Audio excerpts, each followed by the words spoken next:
All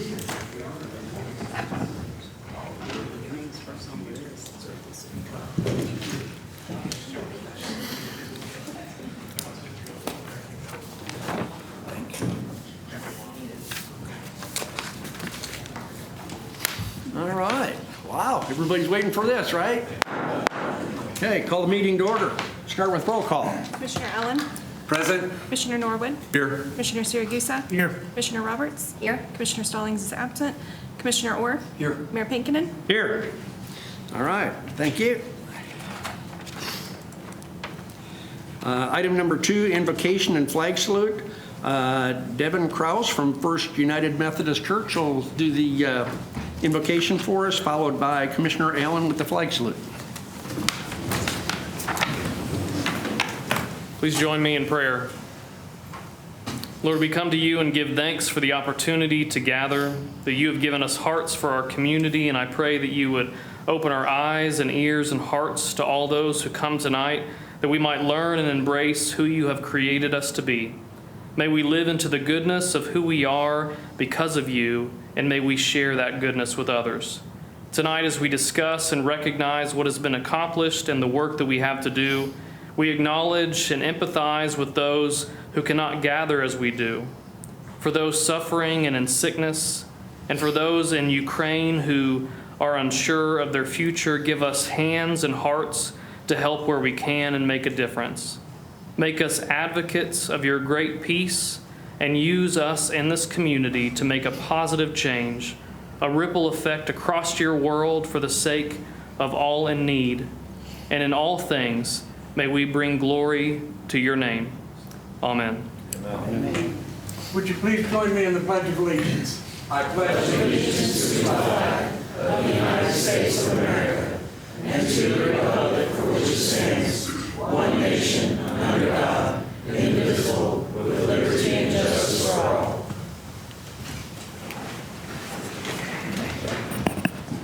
Thank you, Pastor. Thank you, Commissioner. Appreciate that. Item number 3, minutes. Item 3.1, consider approval of minutes of the regular commission meeting of March 15th, 2022. Move to approve. Second. Motion and a second. Any corrections? Seeing none, please cast your ballots. Motion carries 6-0. Thank you.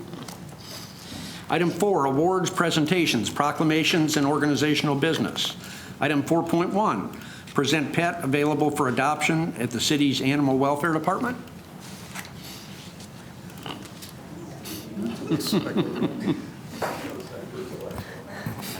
Today we have Rover. He is a 4 to 6 month old cattle dog killer mix. He was picked up as a stray, very cuddly and very energetic. He is available in pen 29. All righty, thank you.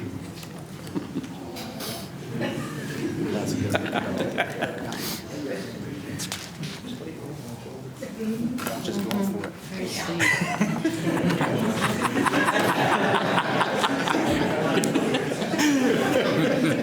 Bring back that dog.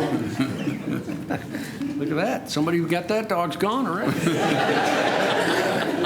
Hot dog. I think we're going to have 5 from now on every night. Okay, item 4.2, present Arbor Day proclamation. Michael League, if you could come forward, the golf course superintendent.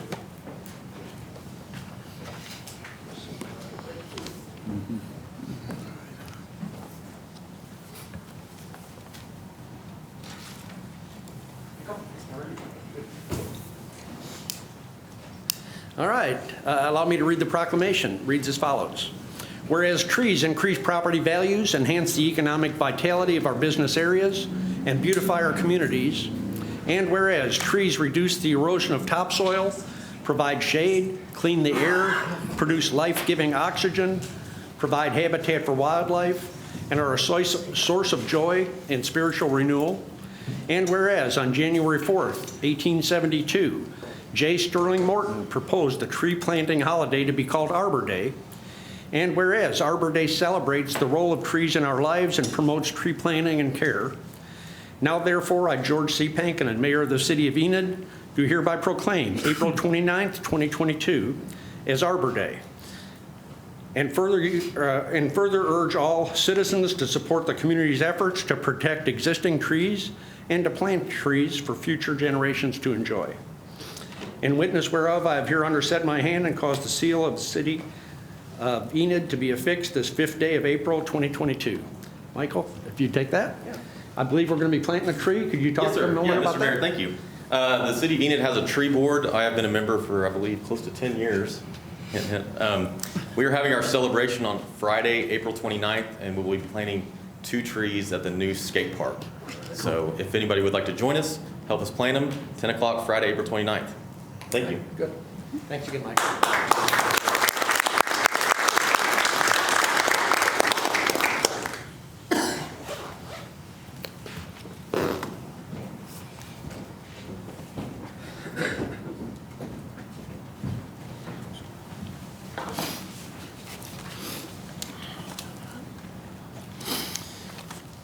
Okay, item 4.3, present the National Crime Victims' Rights Week Proclamation. District Attorney Fields, if you could join me up front.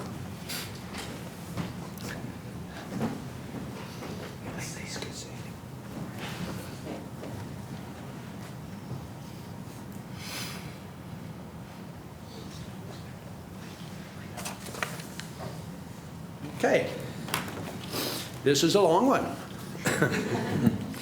Okay, whereas the victims' rights movement has resulted in passage of laws at the local, state, and federal levels that establish essential rights for victims, and whereas Crime Victims' Rights Acts in Oklahoma at the federal level provide victims with meaningful ways to participate in criminal justice process, and whereas the rights of crime victims are best protected when all participants in the criminal justice process are made aware of victims' rights, and whereas supporting victims of crime is crucial to the United States justice system because it honors the experiences of victims and allows them to find autonomy and empowerment through achieving self-defined goals, and whereas we must help and encourage victims to seek support and assistance and participate in the justice system as they rebuild their lives, and whereas advocacy by and for victims of crime is an important part of seeking justice, and whereas the accomplishments to date of the victims' rights movement, achieved through compassion and collaboration, and built on courageous advocacy of individual victims and their families across the country, inspired the community to continue work for greater healing, and whereas we are determined to respond to crime and violence by helping victims find not only support, recovery, and justice, but also a sense of hope for the future. And whereas National Crime Victims' Rights Week provides an opportunity to recommit to ensuring that accessible, appropriate, and trauma-informed services are offered to all victims of crime. And whereas the City of Enid is dedicated to strengthening the victims and survivors in the aftermath of crime, building resilience in our community, recognizing the importance of the work done by the victim service providers. Now therefore be it resolved, I, George C. Pankinen, do hereby proclaim, 1, the week of April 24th through 30th of 2022 as Crime Victims' Rights Week. 2, reaffirm the City of Enid's commitment to creating a victim services and criminal justice response that assists all victims of crime during the Crime Victims' Rights Week and throughout the year. And 3, express sincere gratitude and appreciation for those community members, victim service providers, and criminal justice professionals who are committed to improving our response to all victims of crime so that they may find appropriate assistance, support, justice, and peace. In witness whereof, I have hereunder set my hand and caused the seal of the City of Enid to be affixed this 5th day of April, 2022. Signed, George C. Pankinen, Mayor of Enid. Okay, thank you, Mike. Thank you, Mayor. Appreciate it. Yep. Would you like to say? Yeah, sure. Mayor, I'd like to thank you and the City Council for helping us recognize the plight of so many of our neighbors and our friends in our community that unfortunately find themselves to be victims and survivors of crime. This is our effort to help raise the awareness to those issues. I'd also like to take the opportunity to invite everyone to our 27th annual, it's hard to believe, our 27th annual Crime Victims Vigil. 3 weeks from tonight at the YWCA at 6 o'clock. It always ends up being a very moving ceremony in which, once again, we can help raise the issue and raise the level of awareness for crime victims' rights. So thank all of you very much. Appreciate it.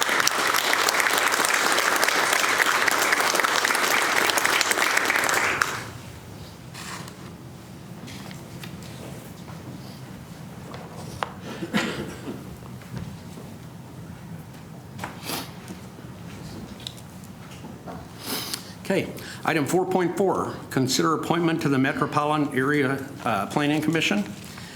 We have a ballot for that. 4 people, and I don't know if all are here or not, but we'll give any that are here a chance to speak if they'd like. Whitney Hall, are you here? Please.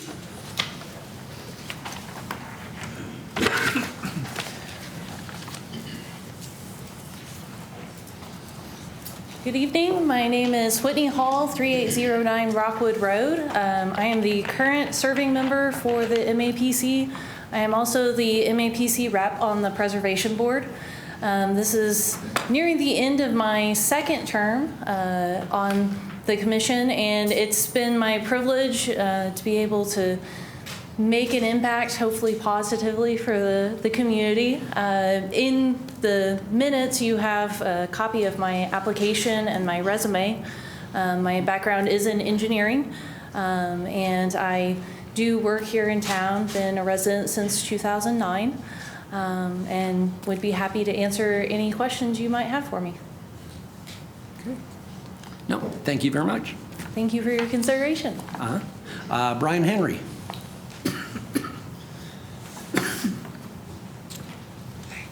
Good evening, Council. My name is Brian Henry. I have lived in Enid, Oklahoma since 1993. Worked for the city of Enid several years ago as a code enforcement officer. I'm crazy because I love the job so much that I decided to go to another city and keep that up. Still live here, though, and love to take part of the things in the city. I'm licensed through the International Code Council and the American Association of Code Enforcement as a certified code enforcement officer and administrator, which means those people think that I know what I'm talking about in planning and zoning, at least. I serve right now at the City of Perry as their code official and community development director. So day after day, I look at site plans, I get things ready to come before you guys and our planning commission, address their questions. So I thought, why not throw my hat in the ring and see what we got here? Okay. Any questions? Thank you, guys. Thank you. Lexa Nearing.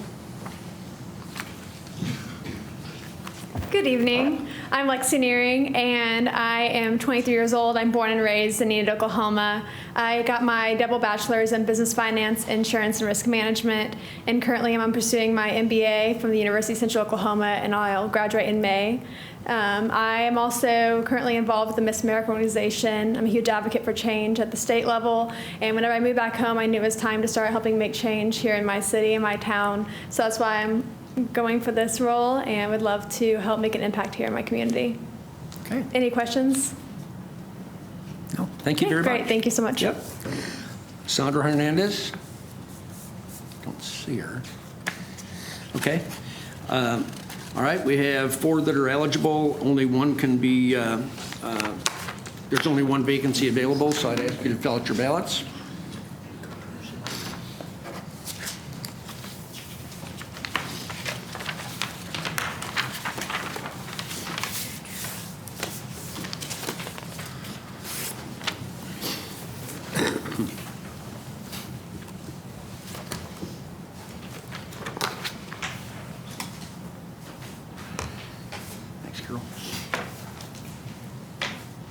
Okay. While we're doing those ballots, we'll go ahead and go to the next appointment. It's consider appointment to the Enid Joint Recreational Triad Board of Directors.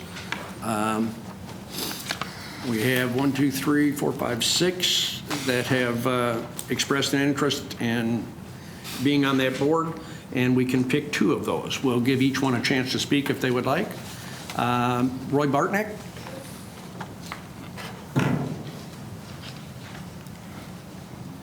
Good evening. I'm currently the secretary of the Enid JRTC right now. I've got to be under the privilege of Chief here as he rebuilt the organization to the successful thing it is now. My entire career in life is wrapped around children and sports, as I'm the principal in McKinley Elementary here in town. I'm a big proponent of that sports are not just a nice thing to have, but it's a critical part of children's growing up. And I'm very proud to be part of the board now and hope to be continued. Okay. Any questions, gentlemen, ladies? No, thank you. Thank you. Stephanie Pendergraft? Okay. James Stevenson?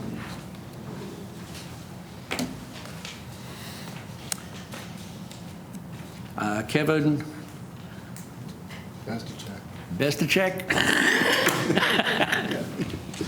First time I've heard that in Minnesota. Yeah. How about Jason Glenn? Hi, I'm Jason Glenn. I've been part of Enid Sports for 30 years, ever since we moved here into town. My dad started coaching EJRT Sports and being a part of it 30 years ago.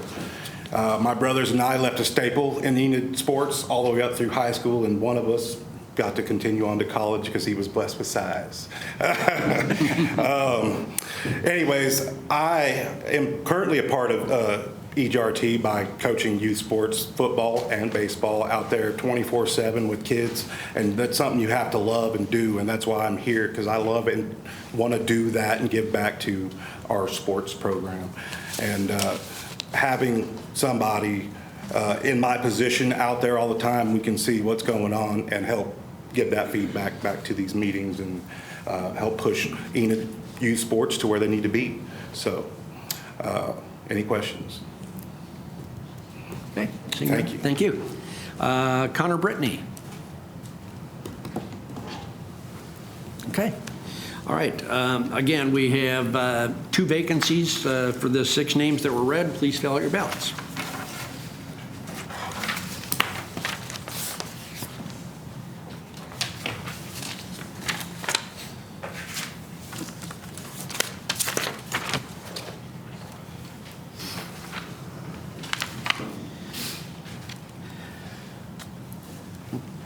Okay, while we're doing that, we'll just go ahead and do the results all at the same time at the end here. So we'll go to item 4.6, consider appointments to the Enid Park and Recreation Board. This board has 2 vacancies to fill and 10 individuals interested in serving. So we will give each one of those a chance to speak as well. Brian Skaggs.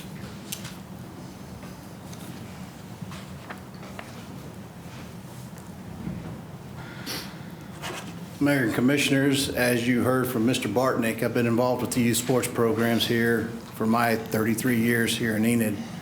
I've served 1 term on the Parks and Rec Board.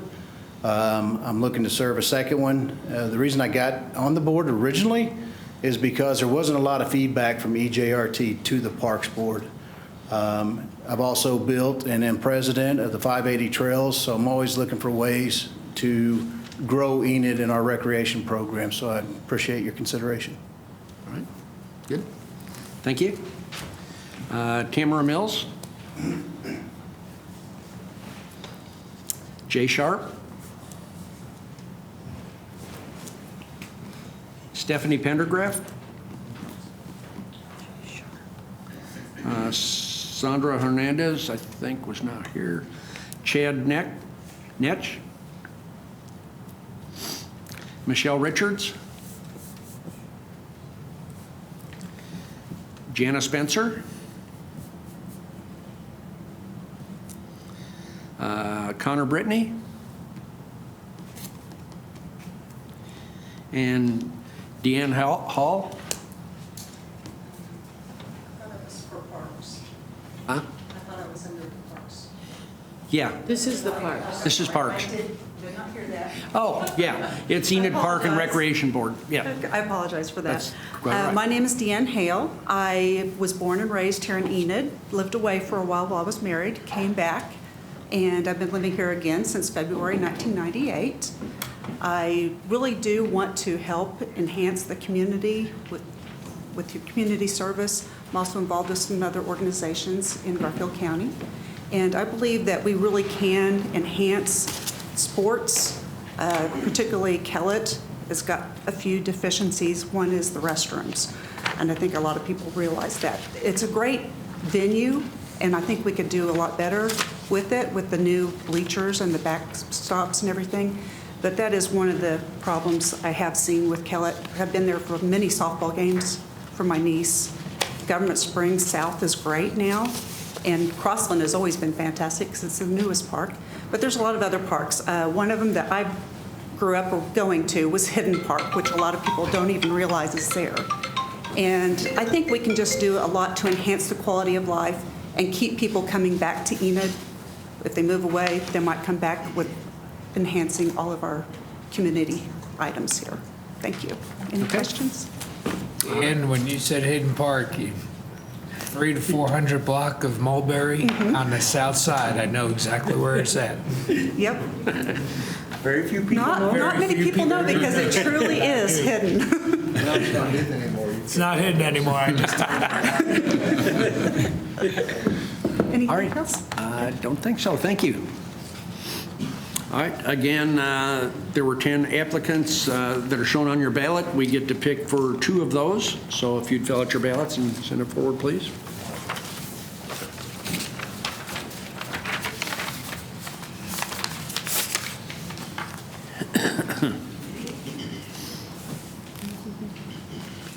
Well, Mayor, once again, we had an excellent slate of candidates for these positions, and some people, this is for the public in general, you can apply for one of these boards, and then you can add extra boards to it. So if you don't get your first pick, you can say, I want to be on Parks Board and MAPC and EJRT if you want to. And if you're not selected for that one particular one, the next time one of those is open, then your name would be added to that. So there's always opportunities for people to serve on Enid boards, and thank you very much for making the effort to apply. Yeah, I agree. I thank everybody that has applied, whether you're selected for a position tonight or not, doesn't really make any difference. A community is made up and functions because of leaders within the community. And you don't have to be a commissioner or mayor to be a leader. You can be serving on any one of these boards, helping out the city in the way that you think you have the best talents to help. So I appreciate everybody that did sign up. If you're unsuccessful this time, do not be discouraged. There's plenty of opportunities coming up. So anyway, thanks for doing that. We will start with, what was the first one? The Metropolitan Area Planning Commission Board. Had 4 people interested, and only one could be selected out of those. Brian Henry received 3 he was successful. He received 3 votes, one from Commissioner Zaragoza, one from Commissioner Roberts, and one from Commissioner Orr.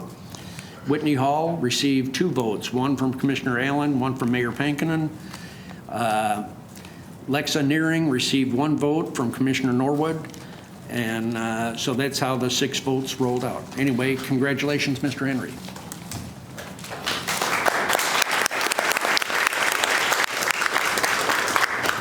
Carol, do we need motions to approve these or anything? No. Okay. All right.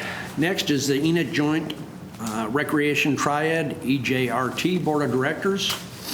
Again, we had 2 vacancies to fill. The 2 that were successful, the first one was Jason Glenn. He received 6 votes. He received votes from Commissioner Allen, Commissioner Norwood, Commissioner Zaragoza, Commissioner Roberts, Commissioner Orr, and Mayor Pankinen. So he received all 6 votes. Kevin Besniak, I'm sorry, received 4 votes and will fill the second position. Voting for him was Commissioner Allen, Commissioner Zaragoza, Commissioner Roberts, and Commissioner Orr.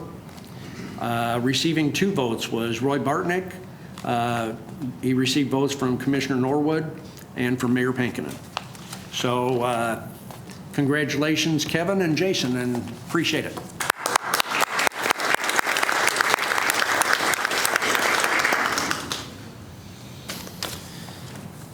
Okay. Enid Park and Recreation Board, receiving 6 votes is Brian Skaggs. He received votes from Commissioner Allen, Commissioner Norwood, Commissioner Zaragoza, Commissioner Roberts, Commissioner Orr, and Mayor Pankinen. Deanne Hall received 4 votes, one from Commissioner Norwood, from Commissioner Roberts, Commissioner Orr, and Mayor Pankinen. And receiving 2 votes was Chad Netch, Commissioner Allen, and Commissioner Zaragoza. So the 2 that will be joining that board are Brian Skaggs and Deanne Hall. Thank you very much. Appreciate it.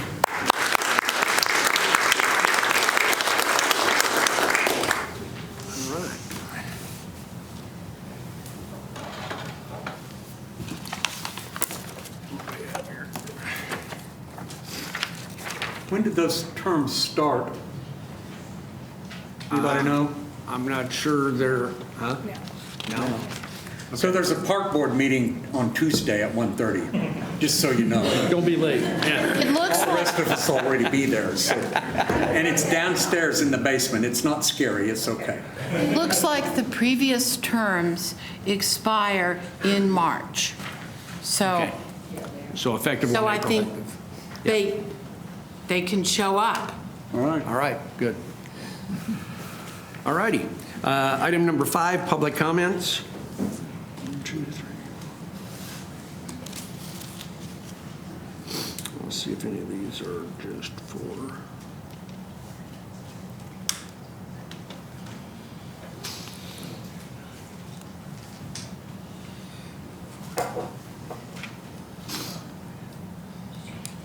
Okay.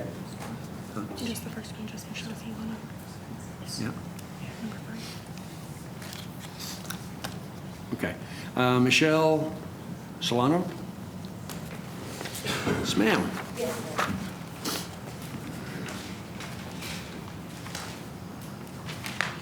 Good evening, Mayor and Commissioners. My name is Michelle Solano. I come to you this evening as a disabled American and a longtime resident of Enid, Oklahoma. With Census new Metropolitan status, Enid area gets access to more state, federal aid programs. Published August 15th, 2021, Enid News and Eagle. In Oklahoma City, there's a program for persons with disabilities, Embark, which is their public transportation. A disabled person pays $25 for the entire month, unlimited rides. Stillwater also has a similar program, 35 cents a ride, and or $17 a month, or no, $17 for 20 days. Enid has no such program. Enid Transit is $2 for a one-way ride, or $5 for a round trip. I myself have walked from 30th to replace my phone at 1927 West Owen K. Garrett because that is where I lived at the time.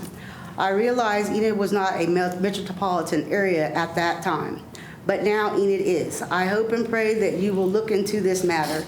Thank you for your time, and God bless you. Okay, thank you.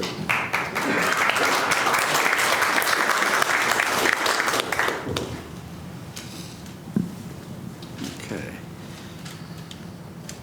Well, She was the only one for public comment, so you could go ahead and move on to. okay.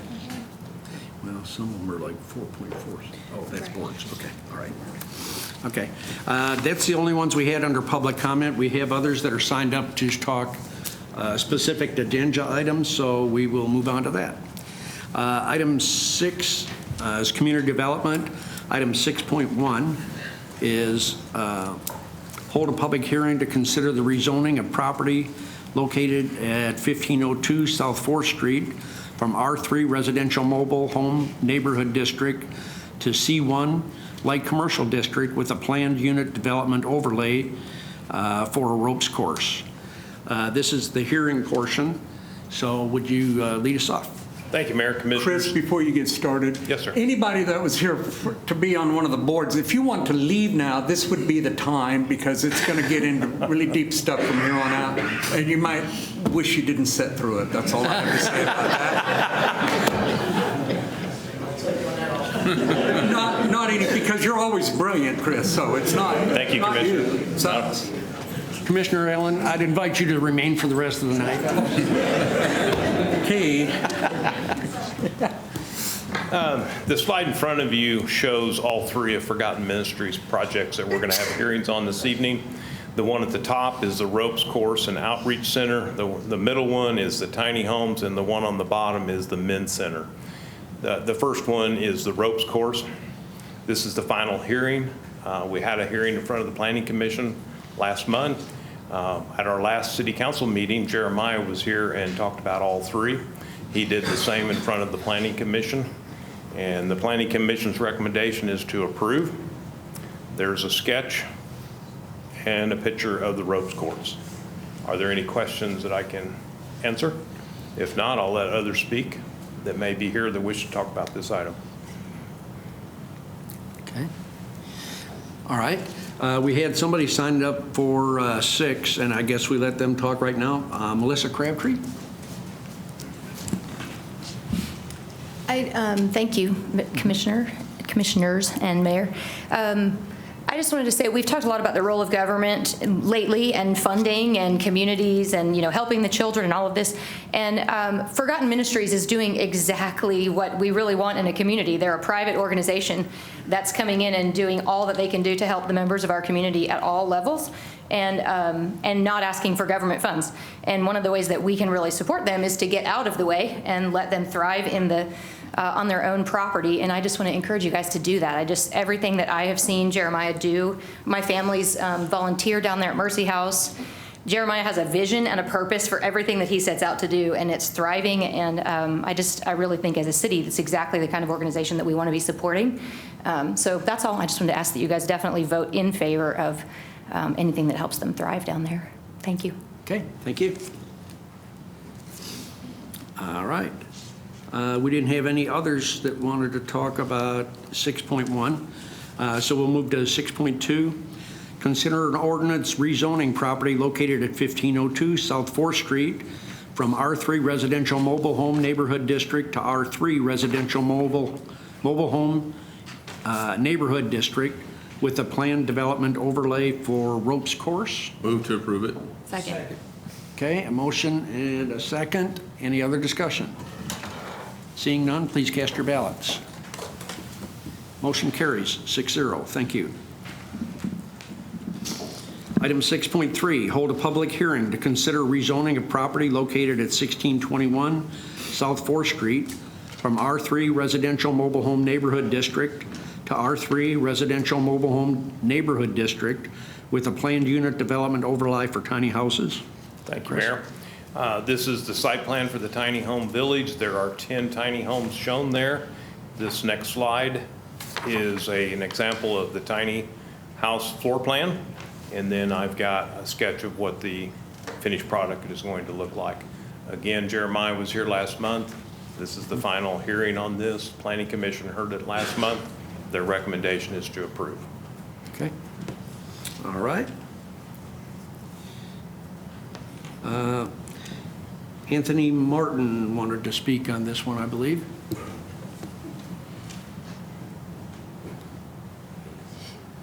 So I just wanted to come and ask if there was any questions on this and just entertain anything that anybody might have with regard to this. Grass really gonna look that nice? We hope so. I mean, so the Oasis, the next thing that's coming up, the men's bill, we have a mowing crew, so it better look that way. Yeah. All right. Good. Is that it? Alrighty. It doesn't look like we have any questions. So. Okay. Thank you. Okay. That was 6.3. Okay. 6.4. Consider an ordinance rezoning property located at 1621 South 4th Street from R3 Residential Mobile Home Neighborhood District to R3 Residential Mobile Home Neighborhood District with a planned unit development overlay for tiny homes. Move to approve. Second. Motion to approve in a second. She beat you that time. Any other discussion? Seeing none, please cast your ballots. Motion carries 6-0. Thank you.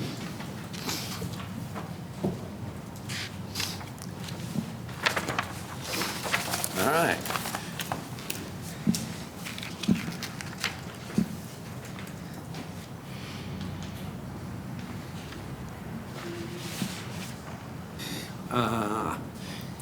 Okay, let me go ahead. Item 6.5, hold a public hearing to consider the rezoning of property located at 1818 South 4th Street from R3 Residential Mobile Home Neighborhood District to R3 Mobile Home Neighborhood District with a planned unit development overlay for men's transitional housing. Thank you, Mayor and Commissioners. This is the final Forgotten Ministries rezoning this evening. It is their men's ministry. It's an expansion of their Oasis plan that they already have in place. They're adding 18 beds in this facility. I've got a floor plan of what the building will look like. You can see the common areas as well as the individual rooms, and then there is a sketch of what it will look like. Planning Commission heard this last month. You heard it from Jeremiah on last month in your meeting. It's recommended for approval. Are there any questions I can answer? Don't see any, and nobody signed up for that one. So we'll move to 6.6. Consider an ordinance rezoning property located at 1818 South 4th Street from R3 Residential Mobile Home Neighborhood District to R3 Residential Mobile Home Neighborhood District with a planned unit development overlay for men's transitional housing. Move to approve. Second. Motion and a second. Any other discussion? Seeing none, please cast your ballots. Motion carries 6-0. Thank you. Item 6.7, consider approval of a final plat for Hearthstone Farms Edition, Blocks 2 and 3, located in part of the northeast and northwest quarters, Section 15, Township 22 North, Range 7 west of the Indian Meridian. Thank you, Mayor and Commissioners. This is a residential subdivision. There are 12 lots involved. The property is located southwest of Oakwood Mall on Sand Hill Drive. The developer is Mr. Hearthstone Farms. And Planning Commission looked at the water, sewer, and street layout for this project last month. Their recommendation is to approve. Okay. All right. Okay. Move to approve. Second. Got a motion to approve. Howard seconded. Okay. A motion and a second. Any other discussion? Seeing none, cast your ballots. Motion carries 6-0. Thank you. Item 6.8, consider approval of a final plat for the Willow Oak Addition, Block 1, part of the northeast quarter of Section 3, Township 22 North, Range 7, west of the Indian Meridian. Thank you, Mayor and Commissioners. This is a commercial development. It's located in the southwest corner of Willow and Oakwood. It's been a vacant piece of property for a number of years. There is water, sewer, and road access to this property. This is the preliminary plat that shows building layouts, common access across driveways and shared parking.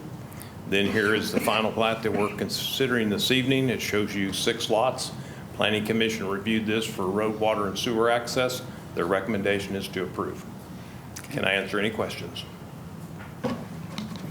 No. Move to approve. Second. Okay. Motion and a second. Any other discussion? Seeing none, please cast your ballots. Motion carries 6-0. I neglected to call on somebody during public comments. As I looked through the list, I didn't notice that they had signed up for that area. So I'd like to call her forward if she'd like to speak at this time. Emily Laddick. I apologize for that. Good evening. I'd like to share my perspective on several comments I heard during the study session about the Great Plains Bank building. First, we listened to a glowing report about Enid's books from the auditor. That's great. I'm glad we all care about fiscal responsibility. However, there was an abrupt change of course when spending on the bank building was brought up. Your presenter said that there's no plan for this building. It was bought without a purpose. What kind of a man, or city in this case, would buy a building without first having a plan in order to consider the cost? Second, buildings are inanimate. They don't in themselves educate children, foster industry, or build community. They're just buildings. You have lofty notions, but not real estate development experience. Again, be philanthropic with your own money. Finally, it was mentioned we ought to preserve this great building.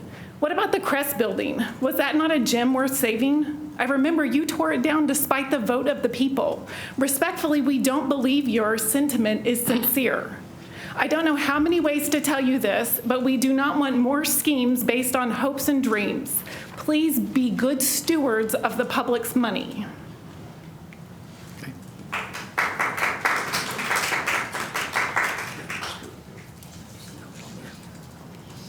Okay. Item number 7, administration. Item 7.1, hold a public hearing on an ordinance amending Enid Municipal Code 2014, Title 11, zoning, Chapter 13, sign regulations, to revise the chapter generally renumber and simplify Section 11-13-1, purpose and objectives, Section 11-13-2, definitions, to revise the definitions of freestanding sign and sign area and simplify definitions generally, Section 11-11-3, bonding and licensing of contractors, Section 11-13-4, signs that do not require a permit, Section 11-13-5, prohibited signs, Section 11-13-6, permits and inspections to change how permits are changed, Section 11-13-7, general regulations, Section 11-13-8,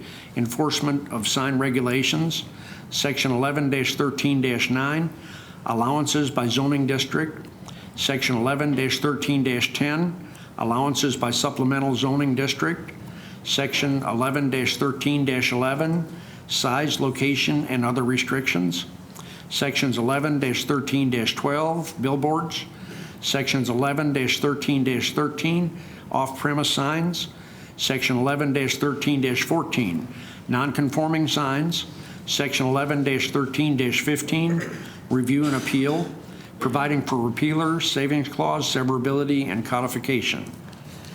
This is a hearing. Didn't see anybody on 7.1, well, 7.2, I guess the same. Dan Scheidel, did you want to speak? Thank you, Mayor, Council. I just had when I started hearing about the sign regulations, we do a lot of different events in the community, and we use basically a traveling digital billboard, a sign that's provided by business in town. And so I didn't know if this falls underneath this ordinance or not, but it's something to consider when it's a benefit to the community and it's benefit for these events that we do for the community, that these signs actually help so that people know where the events happening and some of the things that are going on in a community. So I didn't know if this falls underneath this in regards to getting special permitting for use of that kind of signage, but it's something to take into consideration. So, Carol, do you know? Well, it could be a, we have a billboard prohibition and we allow people to convert a billboard. So I suppose if one of the billboard companies was willing to give up one of their old billboards, this could be grandfathered in that way. Then it could be considered a vehicle sign because it is moved around on a trailer. If that is how it is considered, and one of the things is the law, I'm sad to say, is slow to adapt. So it could be a vehicle sign, and if it's a vehicle sign, the way it's written now, it would be prohibited. Or it could be a portable sign.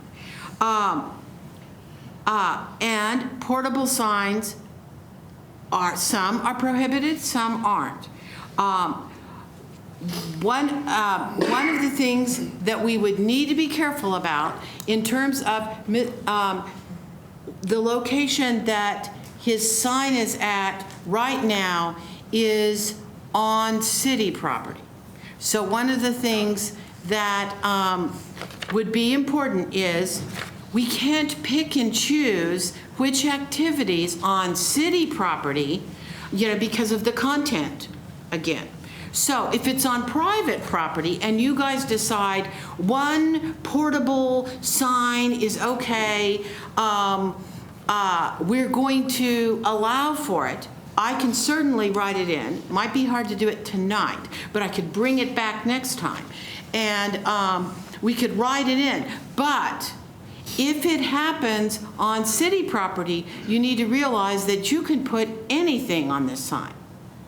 And if it's on city property, we can't, other than the obscenity, which the United States Supreme Court knows what it means, but nobody else does,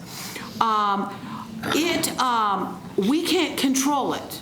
So the reason I was concerned was not whether it's a vehicle sign or a portable sign. I was concerned it's on city property, and if we let his very good superhero deal happen, then we would have to allow anything to, someone could rent part of Government Springs, and then they could put whatever they want on the sign. So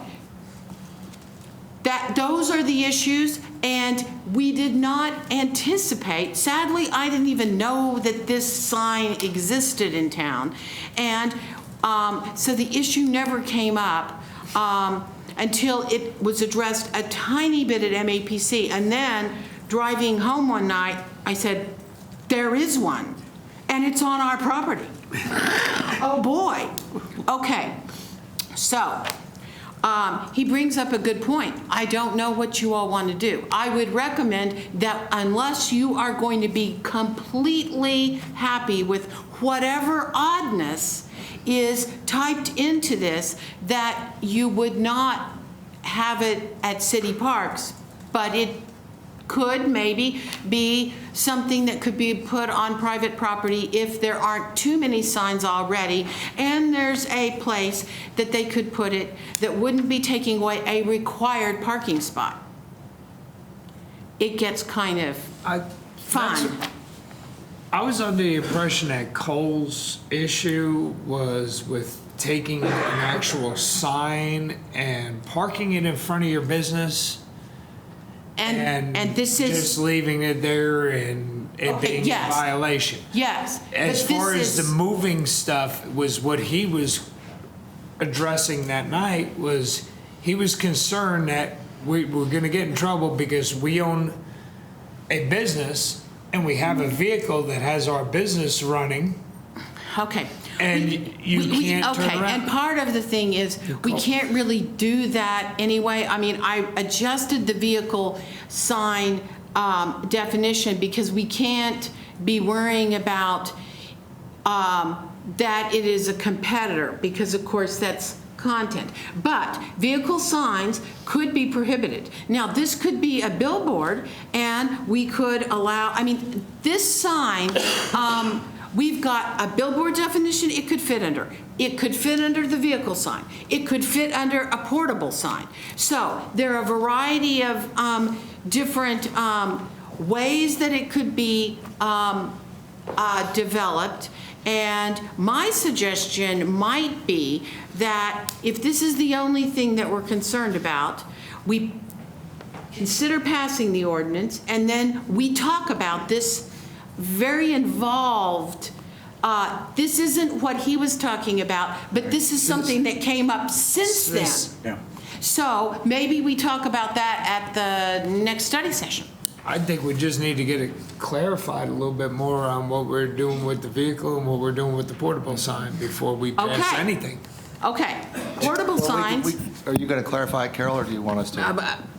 We can, Go ahead. if someone else can clarify, okay. Well, we believe it's currently prohibited, so that's why we, on this particular sign, but having said that, okay, I'm all for less regulation, and I'm always for less regulation, and what's important for you guys to understand is when you pass whatever we pass, we feel like we have to enforce it. The ordinance change that's in front of you tonight, the portion of it regarding this vehicle sign has not changed. We have not made it more restrictive. It has been this way for a very long time.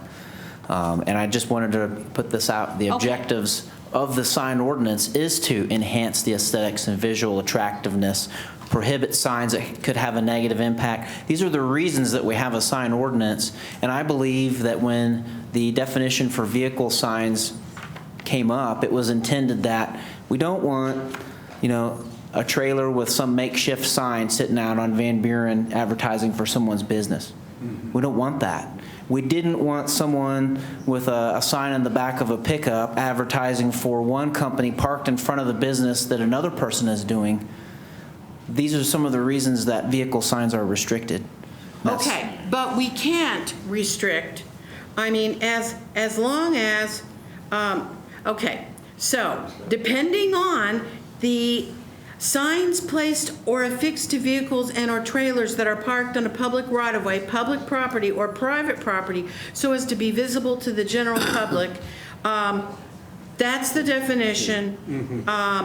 So if you consider this a vehicle sign, then it's prohibited. Okay, and indeed, it looks like it is on a trailer. Now, what I do not know is whether or not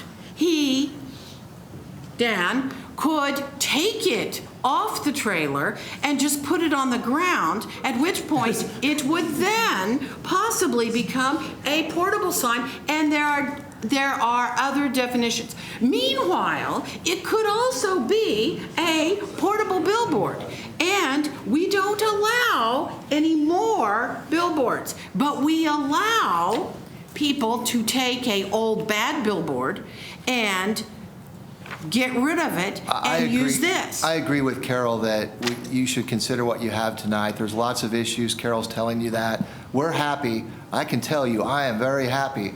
And Carol and Scott and everybody knows this. Less regulation is better.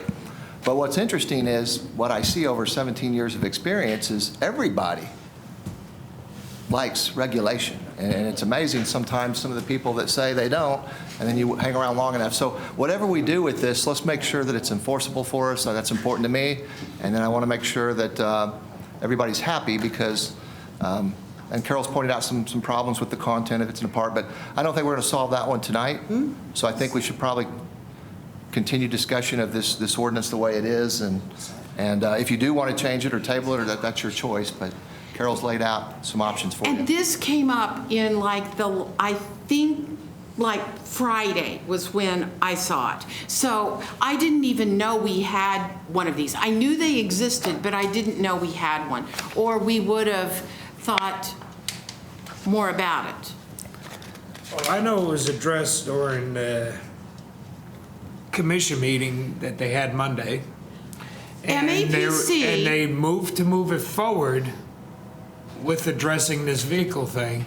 And I want to make sure that vehicle thing was addressed because that was one of the reasons, stipulations that they moved it forward. It's a bit different. It's that's a bit what Carol's different. saying. It really is a bit Cole, do you different. want to come up and, because you helped start the whole thing at MAPC, so Yeah. why don't you explain what we were trying to do or what you were thinking we should do? So I really was not trying to stir the pot. First thing, I want to thank Carol for the fantastic job that was done on this sign ordinance, having dealt with some of this on both sides.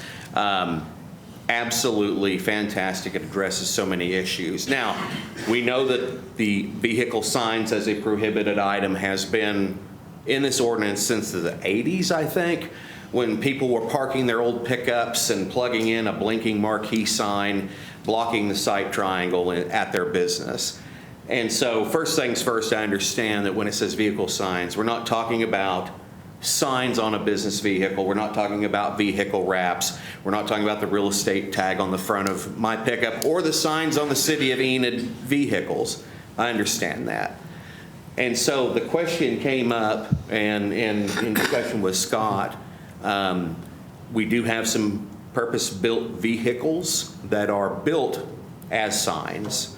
And I think that's what Dan is talking about, a vehicle that's purpose-built to be a sign, to be a moving sign.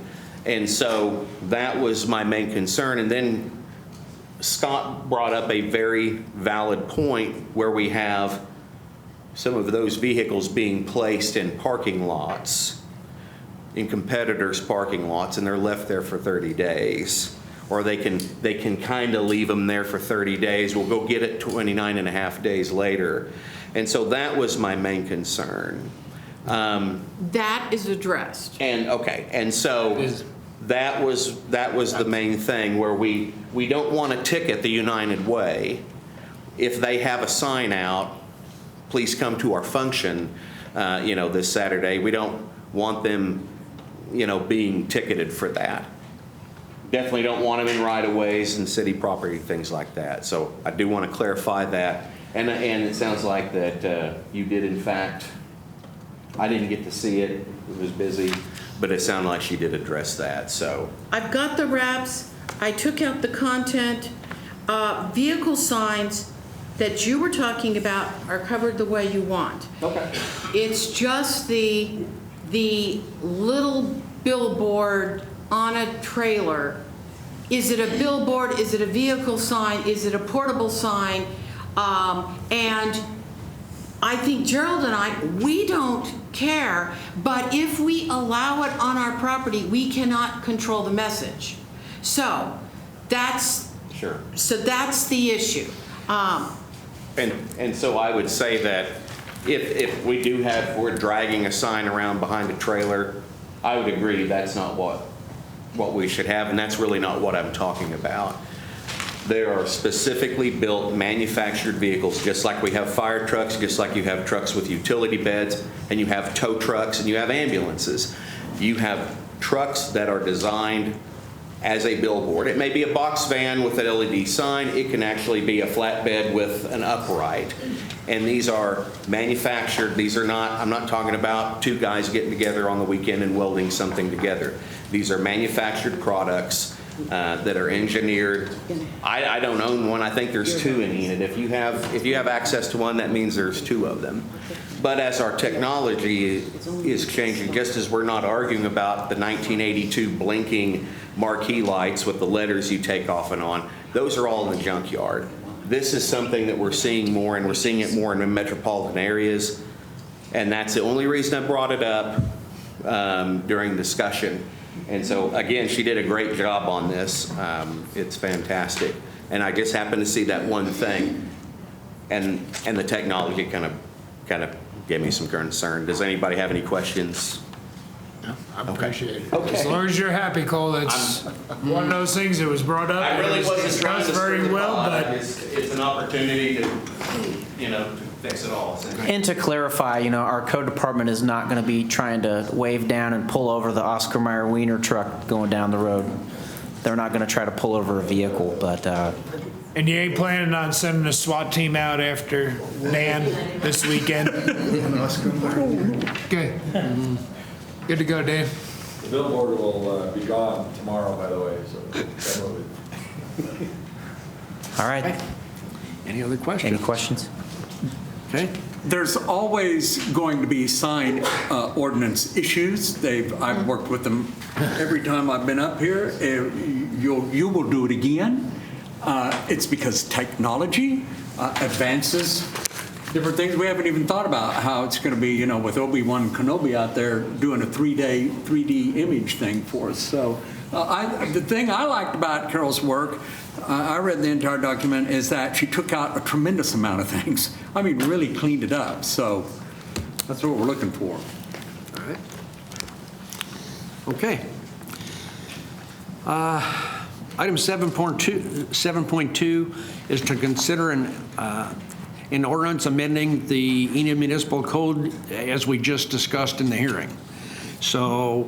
Move to approve. Second. Motion and a second. Any other discussion? Seeing none, cast your ballots. Motion carries 6-0. Thank you.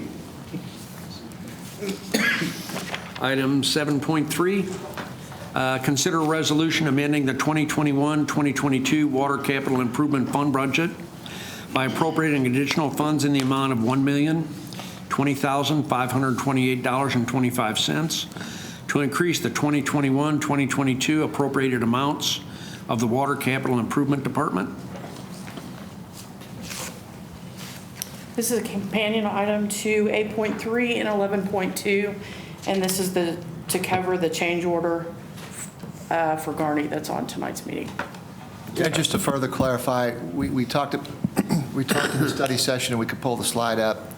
It specifically covers 5 crossings to tunnel and bore them. That is a requirement. 3 of them are paved roads in Osage County. One of them is the Transnational Keystone Pipeline, and one of them is Hunter Road in Garfield County. So it's necessary. The great news on this, while it does increase the GMP to $248.5 million, the total budget of $317.5, we've managed to absorb that in that budget. So we feel good that it doesn't raise the overall cost, and it's necessary to complete the pipeline. Move to approve. Second. Motion and a second. Any other discussion? Cast your ballot. Motion carries 6-0. Thank you. Item 7.4, consider a resolution revising the membership of the Community Development Block Grant Funding Commission, defining the terms, duties, and responsibilities, and consider appointment of new members. Did you have a speaker? Huh? Move to approve. Second. Okay. Motion and a second. Any discussion? Cast your ballots. Motion carries 6-0. Thank you. And that appoints the 2 people that applied. Yeah, there were only 2 applicants and both of them were appointed. And Dan. Yep. Okay. Item 7.5, consider and take action with respect to the resolution declaring the intent to consider approval of a project and creation of a tax increment district under Local Development Act, directing preparation of a project plan, appointing a review committee, directing review committee to make findings as to eligibility and financial impact, if any, on taxing jurisdictions with tax increment district, directing the review committee to make recommendation with respect to the proposed project plan, directing the Planning Commission to make a recommendation with respect to the proposed project plan, directing the Review Committee and Planning Commission to make a recommendation with respect to the amendment of existing TP&L tax increment district and containing other provisions relating thereto. Mayor, I think that Nate Ellis is going to talk about the mechanics of the TIF, and Lisa's here to talk about the project. So whichever one of you wants to go first, please do. And I'll start. Good evening, Nate Ellis, the Public Finance Law Group. It's good to be back up here in Enid. It's been a little while for me. All right. So I look around, there's quite a number of new faces from the last time we did a TIF district. So very quickly on the process, this is the start of the process. What this does is establishes a statutory review committee that will be comprised of a member of the council as the chair and member of the planning commission, and then also representatives from each of the taxing jurisdictions. They will meet together initially, and they'll select 3 at-large representatives from the community as well, and that will be our statutory review committee. That committee is tasked with reviewing a project plan that we'll put together, and they will make a recommendation back to the city council whether or not you should approve the TIF district and adopt the project plan. They will also provide a resolution that adopts findings of the impact from a financial standpoint. We'll identify the revenue sources that are going to be generated. A TIF district at its basic level is an economic development tool that allows you to capture the increment of new tax revenue that's a result of development that goes in place.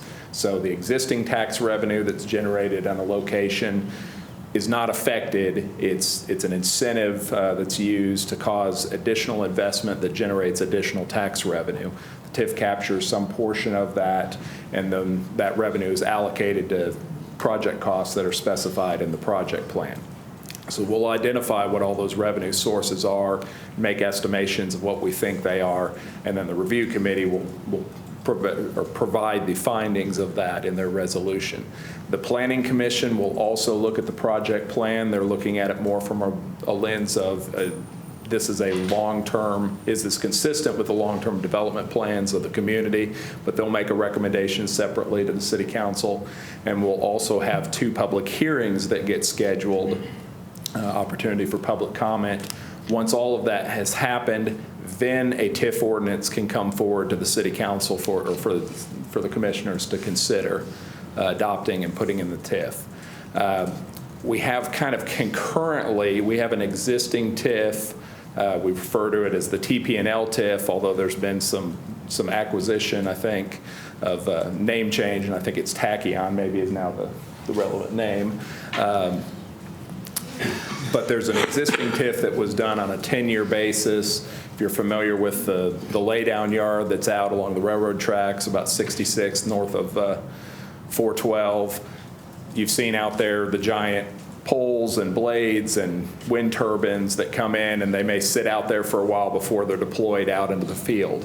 And that was done on a 10-year basis, and it's generated a considerable amount of tax revenue by virtue of capturing materials that would have otherwise gone somewhere else. And so it's generated tax revenue. It would have just gone somewhere else, likely out of state. And so with the potential extension of federal tax credits relating to wind turbine or wind energy generation, there's a contemplation it might make sense to extend the term of that TIF. And we could do that at the same time. These projects are somewhat related. So at the same time, we're considering a new TIF for this new project that Lisa will describe here in a minute. We would at the same time have the same review committee evaluating the extension of that existing TIF. And they would go through the same steps in the process for a formal amendment that would come back before the city at a later date. So, Lisa? All right. Thank you. Okay. Mayor, Commissioners, Gerald, good to see you guys. Lisa Powell, Enid Regional Development Alliance. And yes, so the project that we are considering tonight, we are in competition for this project with the location in Kansas. And this project, as Nate mentioned, is related to the TP&L site on 66th Street. Their holding company now is Tachyon. Tachyon has also acquired another renewable energy company called Renew. That company does the remanufacturing and maintenance, for a very layman's term, on the gearboxes and other engines related to these turbines. There is one of the two of these locations, I believe, in the U.S. today. This company currently operates one of those and is looking to stand up this new one, possibly in Oklahoma, at a site that Tachyon already owns on 54th Street.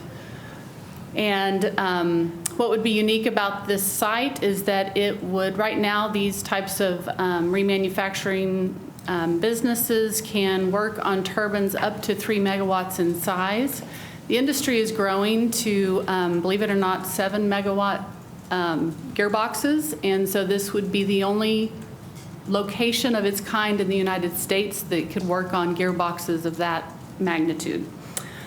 The company anticipates about a $25 million capital expenditure to put this project together.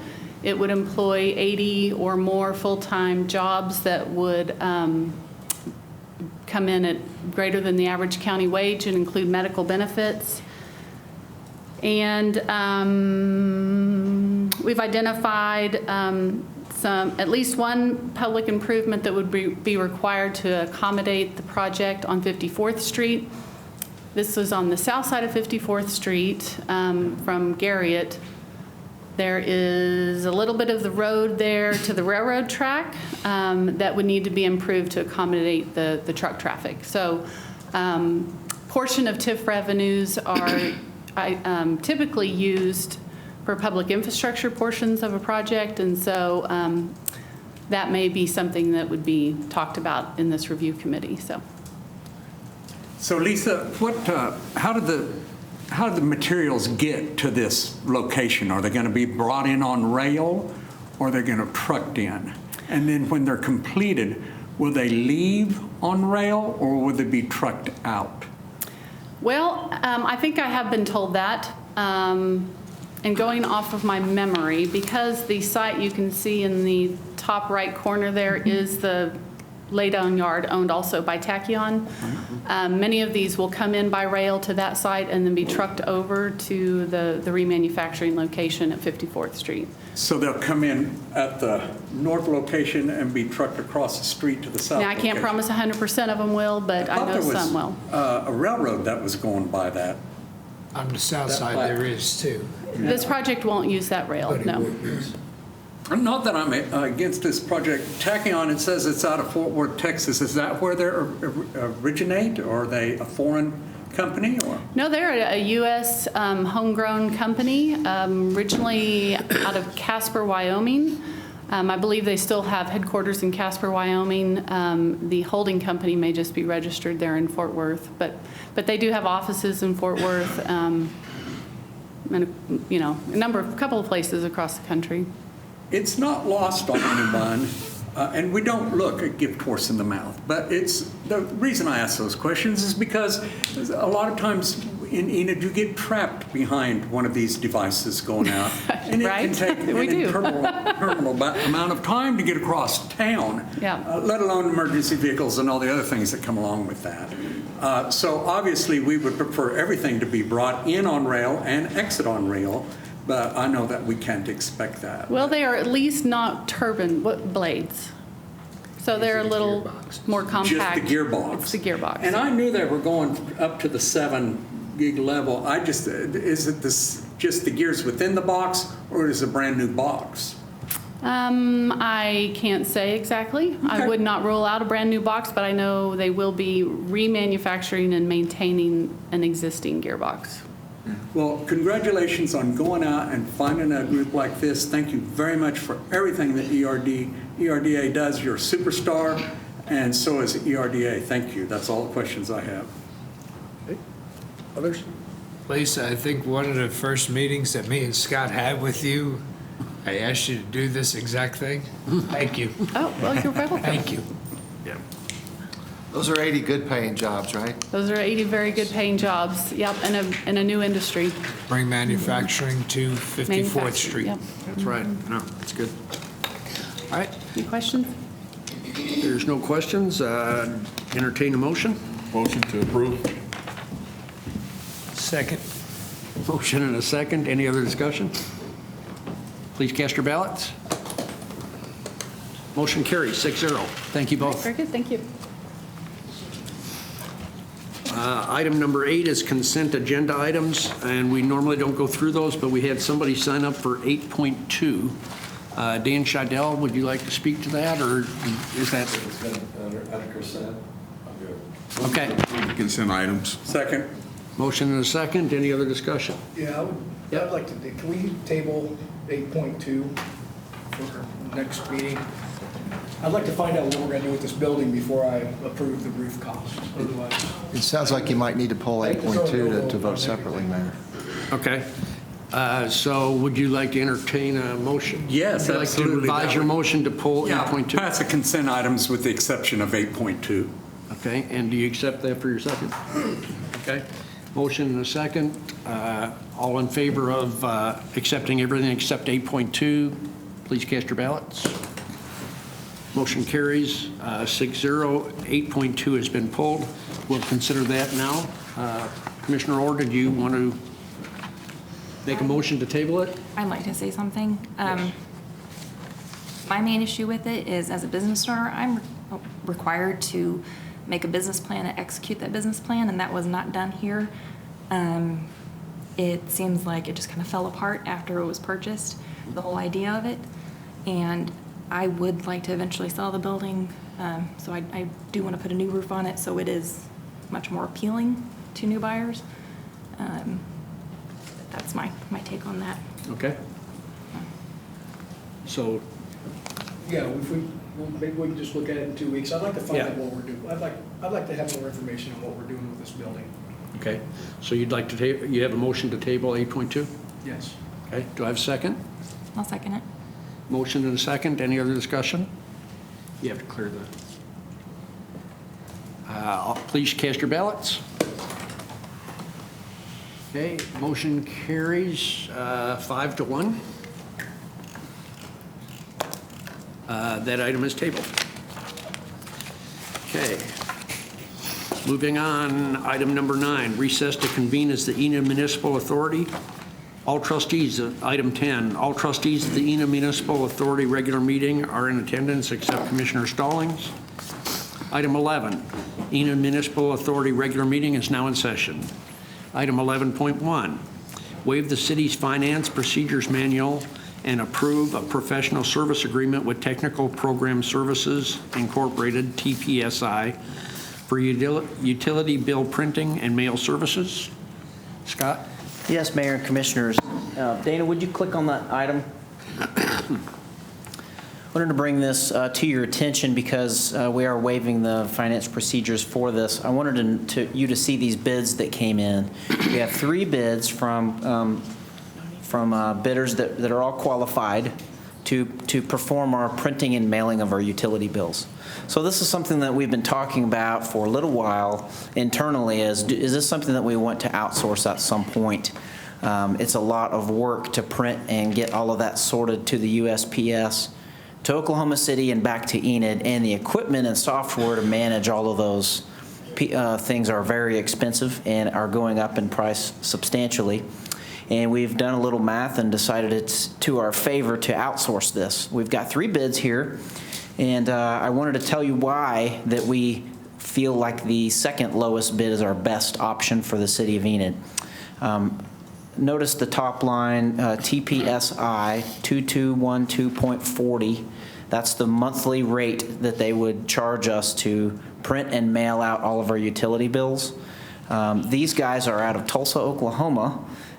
The other bid that was good is from Kentucky, and then the other one that's really close is InfoSend out of Anaheim, California, who is $7.80 a month cheaper than TPSI. Now, a few of the reasons why we want TPSI over InfoSend, the references that we asked for all of these came in, and TPSI's references are 20-year relationships with larger cities in Oklahoma like Muskogee and Stillwater. InfoSend is a little newer into the Oklahoma market. They have smaller cities like Clinton and like Tahlequah that have had 3 to 4 or 5 years services with those cities. And just that extensive knowledge and having a partner that is 90 miles away, 120 miles away, makes me believe that that could be a better partner. Also, we have about $3,500 in envelopes that we will still have once this contract goes live. And I know that we have asked Tulsa if they could use those envelopes, and they will drive over here and pick them up and save us money in the long run by using some of our existing material. So those are the reasons that we recommend TPSI for approval. And we need to waive the purchasing manual to do that because they're not the lowest bidder. They're not the lowest bidder. Okay. And that's all they do is print and mail for us, not their number that you call if you got trouble. No. Okay. That's very important. Gotta ask that question. Yeah. We're responsible for sending them a file, and they put it together and send it out. And it's a very detailed process. There's all of the security protocol that's in place. So, well, I approve of this message. Okay. So. Second. Motion and a second. Any other discussion? Cast your ballots. Motion carries 7-0. We don't need any emergency things or anything? Okay. All right. Item 813, approve a contract for services between the City of Enid and the CDSA to administer, pardon me? No, we're down in. No. Oh, yeah. I'm sorry. I got lost. 11-2. 11.2, consider a resolution increasing the 2021-2022 fiscal financial plan for the Enid Municipal Authority in the amount of $1,020,528.25. That was the one you referenced earlier. Move to approve. Yes. Second. Motion and a second. Any other discussion? Seeing none, please cast your ballots. Good job. Motion carries 6-0. Thank you. Item 11.3, approval of claims in the amount of $1,015,743.96. Move to approve. Second. Motion and a second. Any discussion? Cast your ballot. Motion carries 6-0. Thank you. Item 12, adjourn to convene as the Enid Economic Development Authority. Item 13, all trustees of the Enid Economic Development Authority regular meeting are in attendance except Commissioner Stallings. Item 14, Enid Economic Development Authority regular meeting is now in session. Item 14.1, approval of claims in the amount of $45,853.97. Move to approve. Second. Motion and a second. Any discussion? Cast your ballots. Motion carries 6-0. Thank you. Item 15, adjourn to convene as the Enid Public Transportation Authority. Item 16, all trustees of the Enid Public Transportation Authority regular meeting are in attendance except Commissioner Stallings. Item 17, Enid Public Transportation Authority regular meeting is now in session. Item 17.1, approval of claims in the amount of $4,087.19. Move to approve. Second. Motion and a second. Any discussion? Cast your ballot. Motion carries 6-0. Thank you. Item 18, adjourn to reconvene as the Enid City Commission. Item number 19, we're adjourned. There it is. Thank you.